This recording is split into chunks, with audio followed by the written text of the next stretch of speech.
excruciatingly painful, but the outcome was genius.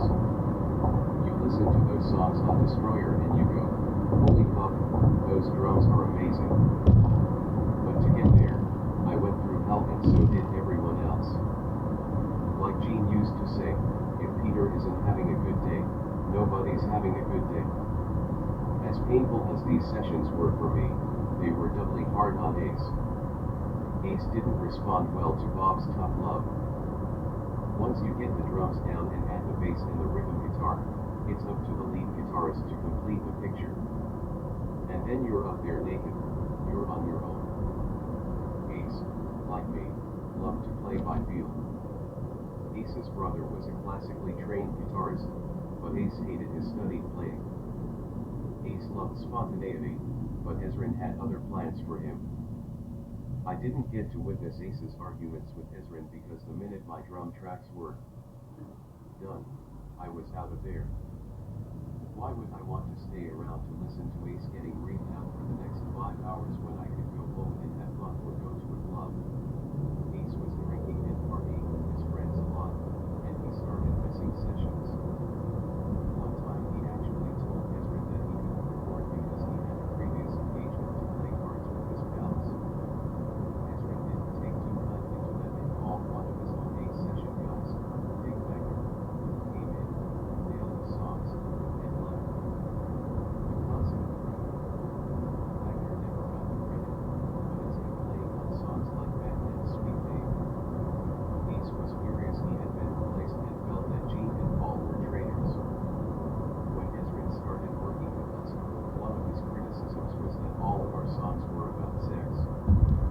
He felt that to get to the next level, we had to expand our palette a little bit and try to reach a broader audience than the 15-year old boys who were our fan base. Ezrin found that vehicle in a song I had written with Stan Henrich. Back in the Chelsea days, Stan and I had written a joke song to knock our bandmate Mike Brand's wife, Becky. She would always call him during rehearsals wondering when he was coming home. So the song originally went, Beck, I hear you calling, but I can't come home right now / me and the boys are playing, and we just can't find the sound. So we were knocking this guy's wife, shut the fuck up, with calling. I wanted to get a song on Destroyer, so one day Gene and I were in a limo and I started singing back to him. I knew that both he and Paul would never go for a ballad, so I sang him a faster version of the song and he seemed to dig it and suggested I play it for Ezrin. But when I sat down with Ezrin, he immediately understood it for what it was. This is a ballad. I hear it on the baby brand. This is going to be a hit record, Bob enthused. I'm going to get the New York Philharmonic to play on this. Yeah, right. In my fucking dreams, I said. Ezrin just smiled. This little song says so much in so few words. I wish I was home, but I can't be, Bob said. Everyone will relate to that businessman, doctors. It's a universal theme. He wanted to make one lyrical change, though. He thought we should change the name from Beck to Beth. I was fine with that. Ezrin's man Dick Wagner, who played acoustic on the track because Ace was out in space somewhere, loved the song, too, and immediately thought it could be a hit. But Gene and Paul kept resisting it. They didn't want a ballad on the record. That's when Bill stepped in. He had heard the basic track, and he thought that was a hit. So when Ezrin hired the New York Philharmonic and we went down to record the session, Bill suggested that everyone leave with a swishing wear to his fake tuxedo tape. Shirts and that I should go down and pull makeup and take photos for the orchestra. I know you've been going through hell with them over your song, but I love it to death, Bill told me. So let me make you feel good. Bob was in full tails and a top hat and played the baby grand piano. We must have had more than 25 pieces in the orchestra. And when they finished the track, I was crying my eyes out. It was so beautiful. And the orchestra was clicking their bows and Bob stood up and called me up to take a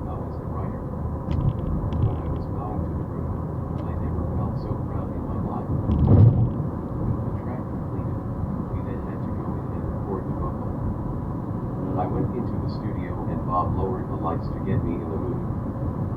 Just then, in walked Jean and Paul, and they sat down on the couch in front of the board. I was shitting a brick, all alone in there, about to sing Kiss's first ballad.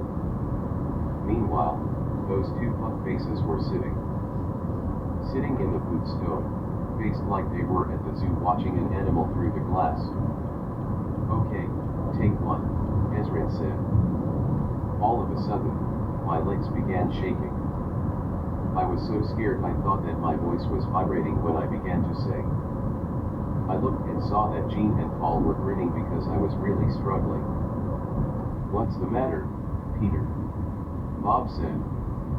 I can't sing like this, I said. These two cocksuckers are sitting there laughing. Hey, assholes, get your fucking asses out of the room, Bob screamed at them. They left, and Bob closed the door. Then he sat down behind the console again.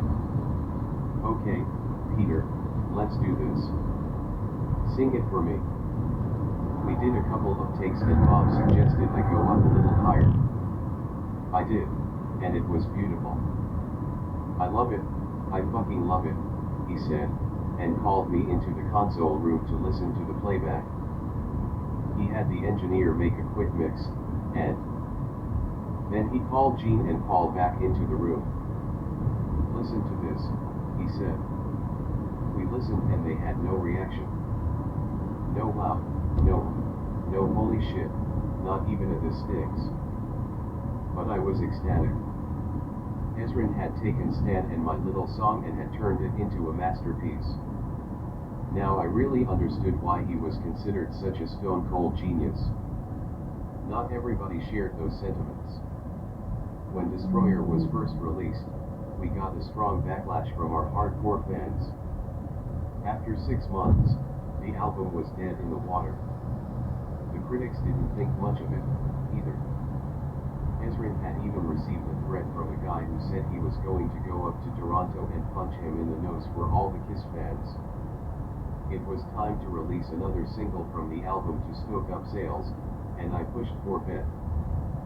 Jean and Paul agreed, but made sure that it wound up on the B side of the single, with Detroit Rock City, one of Paul's songs, featured on the A side. But Scott Shannon, who was working in the promotion department of Casablanca, and who would go on to become a famous disc jockey, loved the song and urged a DJ in Atlanta to flip the single over and play Beth. The reaction was immediate and overwhelming. Beth became our highest charting single ever. It revived the album's sales and it won many awards, including a People's Choice Award. It even got played on easy listening stations. One day I was channel surfing and Beth was playing on 3 different stations simultaneously.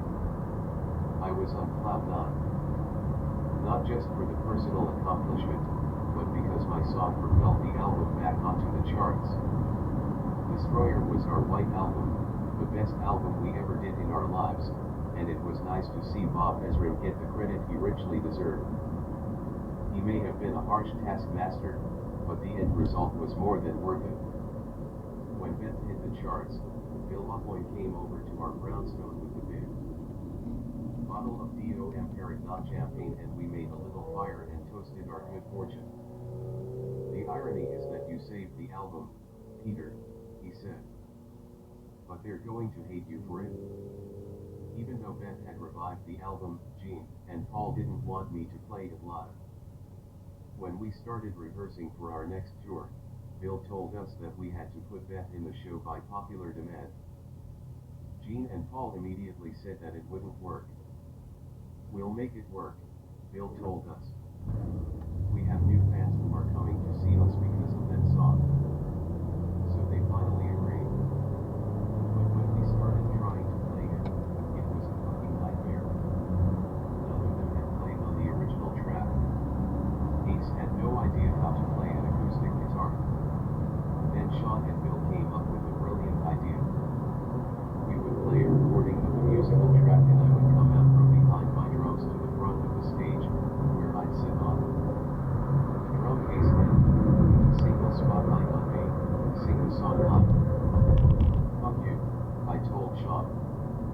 I'm not leaving my drums. Frankly, I was petrified by the idea. When you get a taste of what that's like to walk out there and sing your song, I'll have to be dragging you off the stage, Sean predicted. He was right. When we first rehearsed it, they put my drum seat out front and I sat on it and sang the song. Of course, Gene and Paul went out front and made fun of me. But when we finally did it live on stage, the fucking house came down and I realized that I finally had an ace in the hole no matter what Gene and Paul would try to do to me. I had tears running down my face that first time we did it. Sean was right. From that night on, I couldn't wait to get out and do that song. You would think that after all my years of struggling, our newfound success would have made me feel more comfortable and secure. In fact, the opposite turned out to be true.